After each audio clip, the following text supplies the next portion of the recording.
Welcome back. You know, earlier we talked about how cheating in a marriage is a very, very common problem and a very dangerous one, too. Now, we're going to pick up, kind of, on that same theme with some really constructive ways to avoid that pitfall and the other pitfalls of any long-term relationship. And with us now is the author of a new book. It is called Bring Yourself to Love, Dr. Mona Barbera. Thank you very much for joining us this afternoon. It's a pleasure. Great to have you here. Bring Yourself to Love. That's a great title because that's really what this is all about, isn't it? You got it. That name came to me on the airplane, and it has really stuck for me because it really is about bringing yourself to the challenges that are there.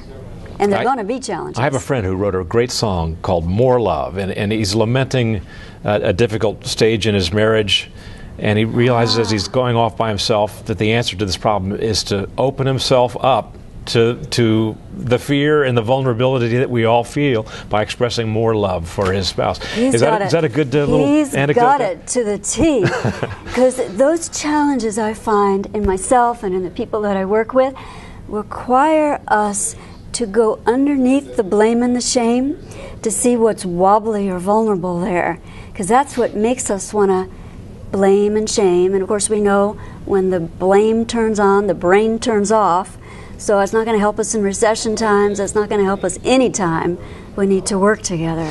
Right. You know, so many of our thoughts are especially in a vulnerable time when we're, say, in an argument with a spouse. What comes out in those mean times and those argumentative times is not really what's going on in the present, but something that reflects what you experienced as a child, or exactly. This is what psychologists deal with, right?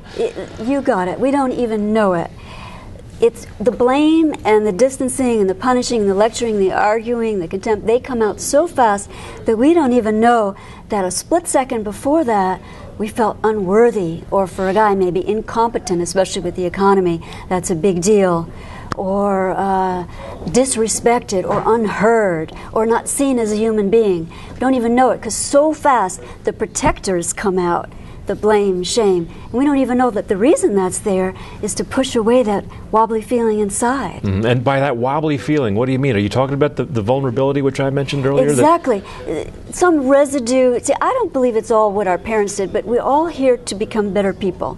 So we always have something to work on. So for me, it's a sense of worthiness. For somebody else, it might be they need to feel respected. But there's some little vulnerable thing that especially our mates, because marriage is a magnifier, can trigger. Boom. Right. I mean, marriage is the ultimate vulnerability in some respects, because you're exposing your soul to this person who has the option of leaving you, of abandoning you.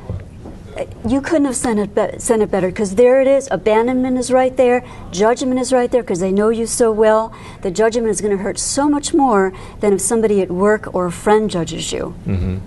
Right. So love is closest to hate, right? Isn't there an expression like that? Yes, the best and the worst.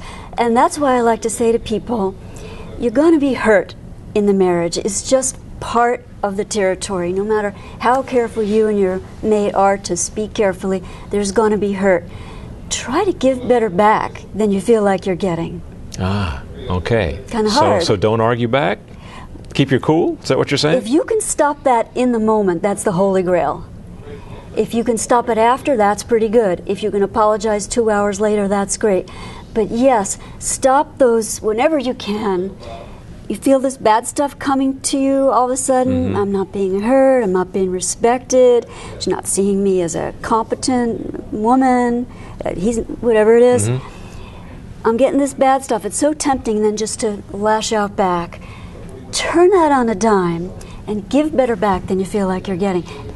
So that vulnerability, or that fear that you feel, that maybe that's a positive signal in some ways. I mean, if you can tap onto that instead of lashing back, but say, okay, I'm supposed to be feeling this right now, but I'm going to bite my tongue and realize that this may be a greater strength than it is a weakness. Yeah, if people can be aware that their vulnerability is tapped, they are 99% of the way home to a really satisfying love. Because most of the time, we get so stuck in our heads that the other person's the problem. He said it wrong. He's not doing this. He's not getting a job right. He's not doing the budget. She's not respecting me. She's not listening to me. That we just become embroiled in those thoughts about the other person. And if they can do what you just said, think, ooh, it's something inside me that's a little shaky.